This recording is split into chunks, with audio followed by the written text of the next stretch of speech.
Hello, everybody, and welcome. I'm really excited to be part of Agility Today Unconference.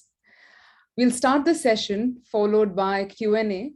So I request you all to feel free to add any comments, any thoughts that you have in the chat section.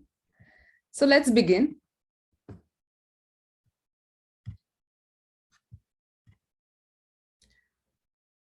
So my name is Parul Bhargava.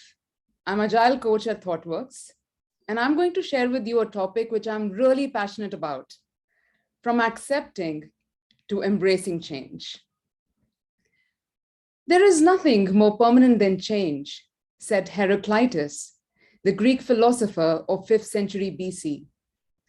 Over centuries, philosophers, scientists, and leaders have all agreed that change is inevitable. In life, at work, we all experience change. Big change, small change, good, bad, change in technology, people, culture. We experience change the moment we are born. When we start to crawl, walk, run, some of these changes are planned, like this one, while others are unplanned, like the pandemic, changes in organizational structures, digital disruption, technology disruption. In this world, which is so volatile, uncertain, complex, and ambiguous, it is important and necessary that we keep evolving and growing, accepting and embracing change. In fact, researchers have shown that embracing change is key to growth in individual and has a huge impact on the success and happiness of people. In today's session, I'll be sharing with you my story of persistent change. If change is everywhere, let us also understand why people resist change. I will also share with you a tool which I have used as a coach at individual, team, and organization level for enabling change. And lastly, I would like to share with you my secrets, my 6-step model of enabling or embracing change, I would say. This model has really worked for me, and I'm waiting to, just share it with you all. So my life has been a roller coaster of change at every step. So let me take you to my childhood. So my dad served the Indian Army. I have stayed in 7 cities, studied in 9 schools, and stayed in 15 different addresses till the first 17 years of my life. So change has been the only constant since then. I was born in Jodhpur. After a couple of years, we moved to Amritsar, and we stayed there for 2.5 years, and then we went to Pune. In Pune, we were staying at Khadakwasla. The weather was nice and bright. I used to go to school in auto rickshaw and bus. People spoke Hindi, English, Marathi. I also learned a bit of Marathi that time. Life was going good. We stayed there for 2.5 years, and then suddenly one day my father's posting orders came, and we were to move from the cosmopolitan city of Pune 2,700 kilometers to the extreme northeast of India, a tiny town called Tanga Valley. This was the first time I was experiencing change, as I was now in an age to experience it. My first reaction to this was, I was excited. I was excited about the mountains. It would snow there. When we reached Tanga, my reaction was, I was shocked. I was angry. It was really cold there. It would rain all the time. There was no television. Electricity would come only for 4 hours in a day, 2 hours in the morning from 6 to 8, and 2 hours in the evening from 4 to 6. The sun would rise at 4 in the morning, and it was pitch dark at 5. Imagine 3 kids below the age of 10. It is pitch dark at 5. There is no television. There is no electricity. There is no source of entertainment. And there are no vehicles as well. And at school, all the subjects were in Hindi, including science and social studies. People spoke a different language, they looked different.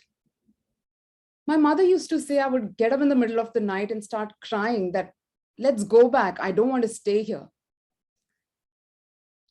It took me 6 months to cope with this change. After 6 months, things got a little better.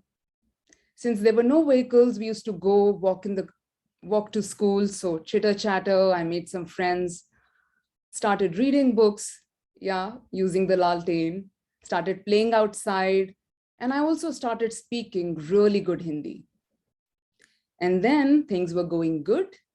2.5 years. Again, my father's posting came.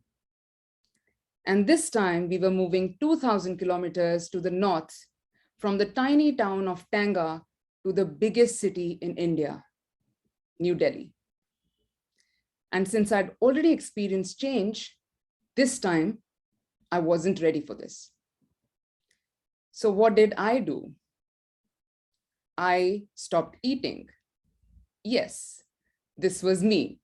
I decided I'm not going to get up. We are not going anywhere. I just want to stay here. I like it here now. So after a lot of efforts, my father sat me down and he asked me, what is bothering you? What are some of your fears? So as a child of, young age, I had these questions which were bothering me. Like, would we have electricity there? Where would we stay? Will there be television? What about the climate? What about the mountains? All these questions were bothering me. No verbal affirmation was helping. And it was also the time of no internet, no cyber cafes. So through a lot of effort, my father arranged for a brochure of Delhi, which had pictures, which had information about the climate, the food, school. It also had information about the zoo, which got me excited, about the monuments that Delhi has. And my father also telephoned an uncle to inquire about the school.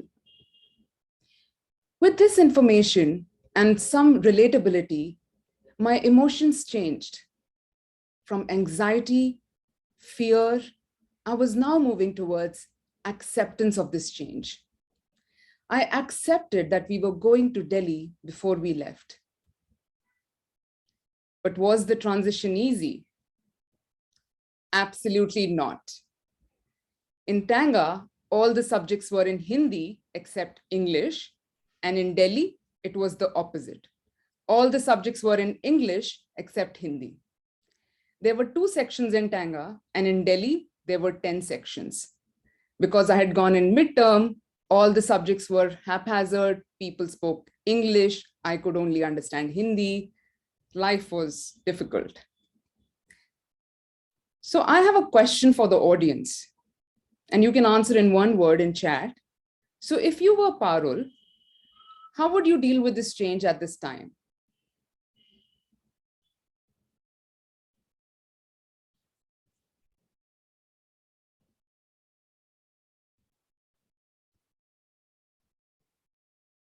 Need to adapt this change. Yeah. So we need to adapt this change. So whatever is coming, we have to accept that one, then act accordingly. Thank you. So mixed feeling, anxiety, just go with it. Manoj is saying crazy, Deepti is saying not sure, maybe gone in a shell.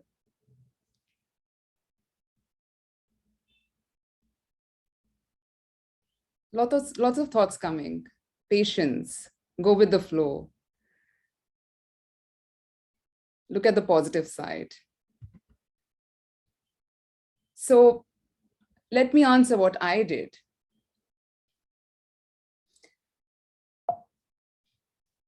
So by this time, I realized one thing, that every 2 to 3 years, something was happening. Every 2 to 3 years, my father was getting posted.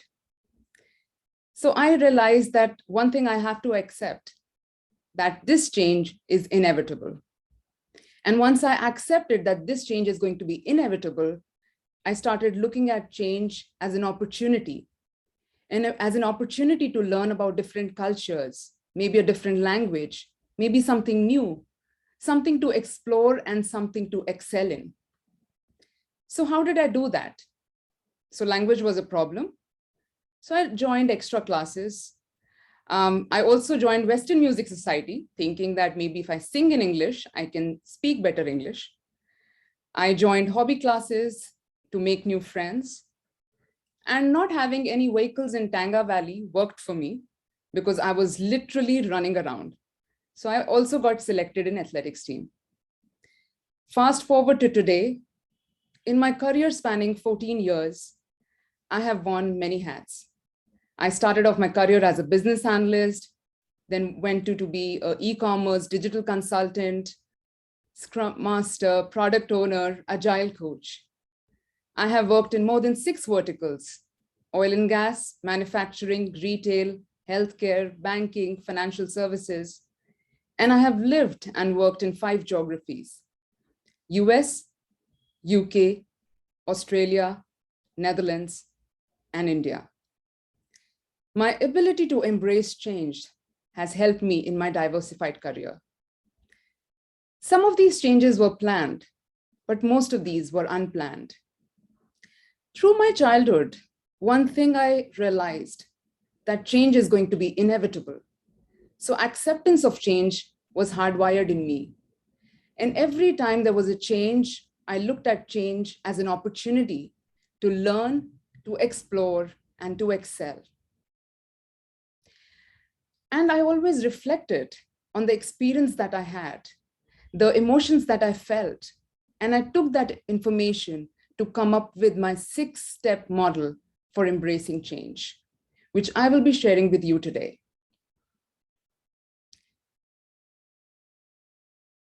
So before we move forward, if change is everywhere, and this question is again for the audience, if you can answer in one word, why do you think people resist change?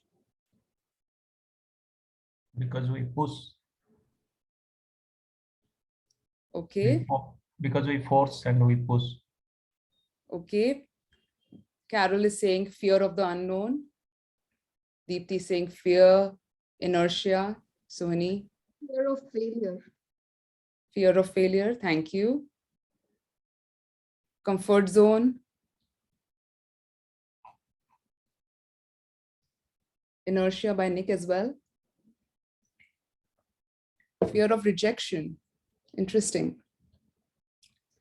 Stay in comfort zone, Rajat. True, very true.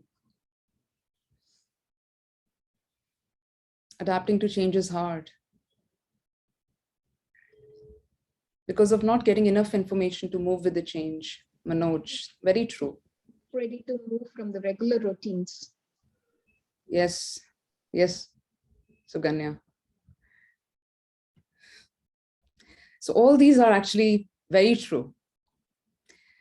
So the first step to understand why people resist change is to understand about the brain.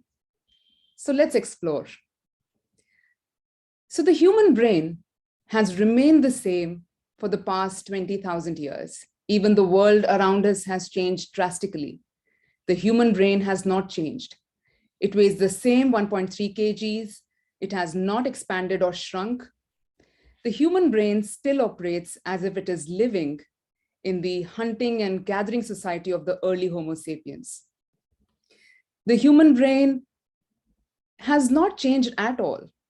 Our ancestors used to, they could live without fodder, they could live without food, but if there was a predator, it was game over.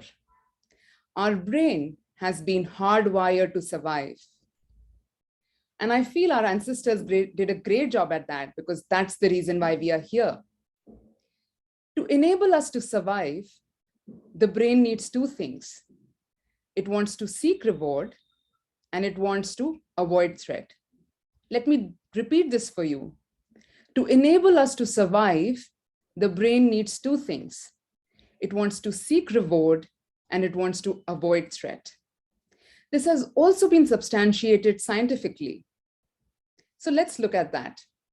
So let's take an example that there is a change within our organization. People's energy are either down or they are neutral, or they are up. So if the people feel that this change is going to have a negative impact on them, what happens is that the brain, it secretes a chemical called the cortisol, and it leads to a blocker. It leads to an avoider, which makes them to move away from the change, which is also indicated in the 3 arrows. People treat that change as a threat to them. So on the flip side, what can we do so that people move towards the change? If we provide enough information to people, if we communicate about the change, if we give them enough certainty about what the change is going to bring to them, people will have a positive feeling about the change. And what happens is that the brain secretes a chemical called serotonin, which is also the feel-good hormone. It gives hope and optimism to people, and people treat the change as a reward, and they're more likely to take action and move towards the change. So from this, there are 3 things that we can summarize. 1, survival. The brain is hardwired to survive. It wants to seek reward and avoid threat. 2, the brain wants certainty for survival. And 3, in case of uncertainty, the brain gets into a threat response where it might get into a fight, flight, or freeze response. There is a model which is called the SCARF model, which is a brain-based model which helps us to understand how the threat and reward are processed in the brain. The SCARF model has extensively been used by coaches, by leaders, and by change practitioners for them to understand what motivates and demotivates people through change and what they can do to enable the change. SCARF is an acronym for the 5 domains which help us to understand the emotion people go through at the time of change. So let us explore the 5 domains of SCARF. S stands for status, which is the relative importance compared to the others. If a change is likely to attack the current state of a person, which could be the current role, it could be the promotion that they are expecting, people are going to have a threat response. They are more likely to resist the change and move away from the change. The converse is also true. C stands for certainty. The brain loves certainty. When it's able to predict the future, the brain can relax. Conversely, uncertainty is scary. So when the brain cannot predict, what it does is it fills in the blanks with the worst case scenario. So if we want to combat this as leaders, what we need to do is communicate, provide as much information as possible about the change to our teams so that people get triggered by a reward response and are more likely to move towards the change. A stands for autonomy. Autonomy to take decisions. When people feel that they have autonomy to take decisions, it triggers a reward response and people are more likely to move towards the change. Conversely, when there is a change and people think that they don't have a choice, it triggers a threat response and they'll resist that change. So let me give you a tip for teamwork. So the next time you decide on the next steps, give some autonomy to your team. Let your team decide on the priority. Even a tiny autonomy goes a long way in making a threat into a reward. R stands for relatedness. Human beings are social animals, and we work best when we work with people. So when a person feels that they are accepted for who they are, they feel safe in the surrounding. It is the time when they are best in their performance. They are more creative, they are more collaborative, and they have better thinking. On the other hand, imagine when you feel that you are not accepted, it triggers a threat response, and the person is more likely to restrict their talent with themselves. F stands for fairness. The brain fundamentally wants to be equitable. It wants things to be fair. So if people feel that this change is not fair for them, it will trigger a threat response. So the next time you're talking to someone and you're not sure, just ask them, do you think it is fair? And it's definitely going to have a big difference. Otherwise, people would have felt threatened. Now that we know about the SCARF model, which helps us to understand about threats and reward, how they are processed by the brain, let us look at SCARF model in action. SCARF model has been used extensively by leaders, by coaches for enabling change for their teams. So let us take an example. So the example is an agile transformation, which I went through, which involved some organizational restructuring, some role changes. So the change here is change of role, where people were moving from, say, a product owner role to, from a project manager to product owner, from a scrum master to project manager, and similar role changes which were happening. So let's see how people react to role changes. So here we have the 5 domains. What are the emotions which people experience in case of a change? So imagine if you're moving from a project manager to a scrum master role, or you're a project manager and now you're asked to be a product owner. As an individual, what kind of emotions are you going to experience? And as an individual, what can you do in your capacity, in your control, so that you move towards the change, so that you create that reward response? And the last column talks about what, as leaders, as coaches, as managers, we can do to help people move towards the change. So for our example, we'll assume that the role change is happening from a project manager to a scrum master, and a project manager to a product owner. So the emotion experienced could be, as an individual, I feel my responsibilities are completely going to change. So what we can do at individual level to move towards the changes, we make a list of roles and responsibilities that are going to continue to do. So that means there is no change. Stop doing, which also means there is no change. And start doing, which is the delta. What happens now is that since there is only a small subset, it helps us to understand that what we thought earlier, that our responsibilities are completely going to change, is not the case. And what happens in the brain is that it triggers a reward response, and you're more likely to move towards the change. And as leaders, what we can do when our team is feeling threatened because of a role change is we can share details on the role transition. What is going to be the training plan? What would be the new archetypes? What would be the new career path? Because that would give them something to look forward for and make them feel more comfortable and more likely to move towards the change. For certainty, so the emotion can be that I'm unsure as to when I'll be moving to the new team and the training needs for the role. For most of us, when some change like this happens, we get into denial. We know that this change is important, it is inevitable, but we wait. There would be training information, there would be seminars, but we would avoid them. And what we need to do if we want to accept this change, embrace this change, is to take action. And what we can do is discuss the expectations with our manager, sign up for trainings which can help us to bridge the skill gap.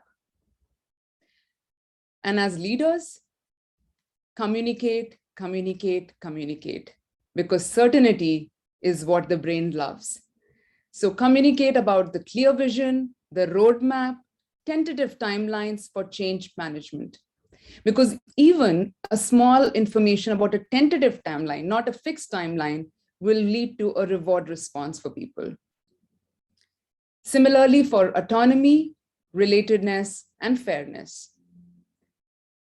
Feel free to take a screenshot of this. We could discuss them further during our Q&A. Or if you have any questions regarding any of the emotional drivers or the domains, we could discuss them later. So feel free to take a screenshot of this before I move forward.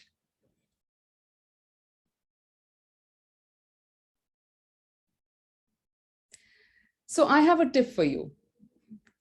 So the next time you face a situation or a change which makes you uncomfortable, which makes you want to avoid it, do two things. First is pause. Identify which of the scarf domain is getting impacted. Is it status? Is it certainty? Is it autonomy? It could be multiple of them. Because knowing about yourself is being powerful. Self-awareness is power. And once you're able to do that, the next step is to take action. Take action which will help you to move towards the change. Because without taking action, we cannot embrace the change. So take action. So do you remember my childhood story? When I was to move from Tanga Valley to New Delhi, when I had stopped eating and I was this kid. I can now recall how I had those fears, and I can now relate to the scarf model. What emotions I experienced, which was making me resist the change, and how my father enabled me to move towards the change by providing relatedness and information to me. So the emotional drivers I experienced at the time were certainty, relatedness, fairness. I was not certain about how the new place would be, how the school would be. I had not seen the place, and my live experience of Tanga, the shock that I had, caused a lot of problem. So I could not relate to Delhi. And what my father had done was, he had communicated. He got a telephone call with one of the uncles so that I could talk to him, get a bit of certainty. The brochure helped in relatedness. Once I could see the pictures, I could understand how Delhi would be, what about the climate, the school. Through this, what I want to share with you is that the SCARF model can be used at team org level, and it can also be used at individual personal level as well. So the next time you experience something, think about the SCARF domains and how you can use them.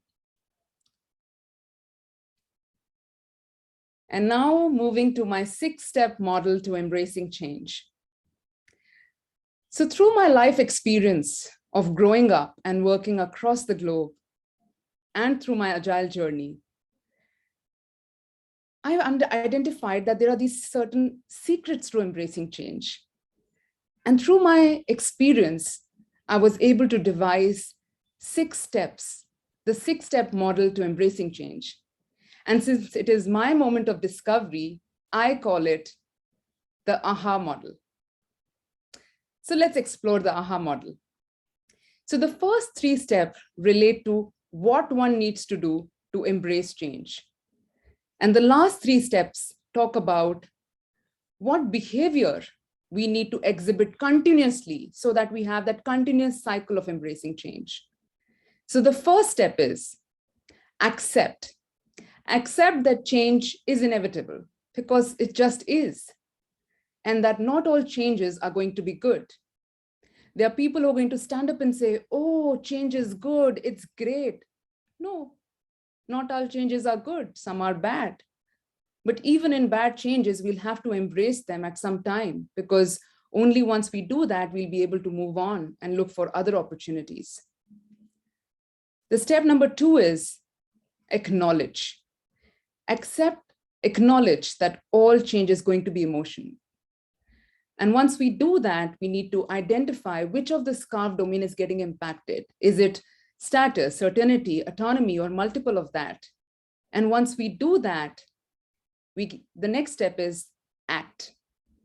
Take action. Because without taking action, we cannot embrace change. ACT stands for action, changes things.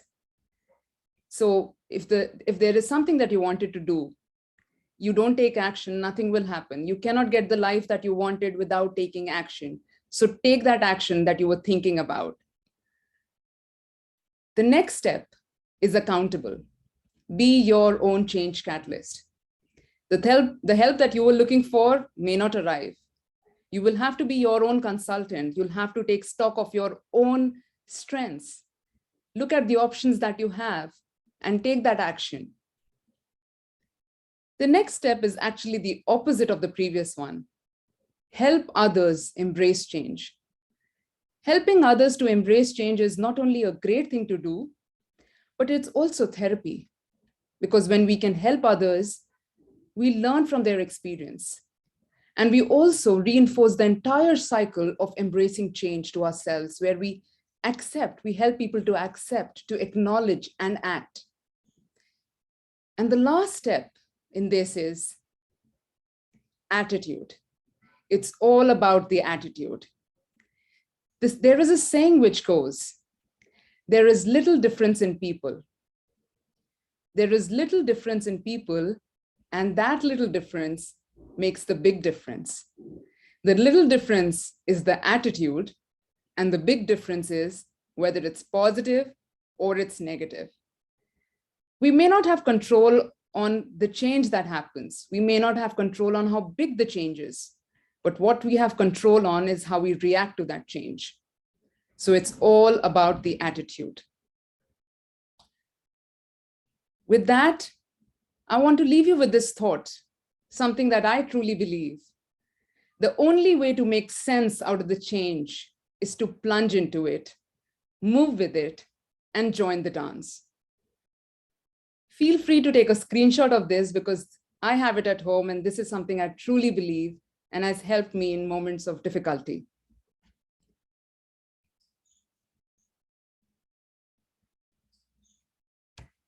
With that, thank you, everybody. It was a pleasure presenting to all of you.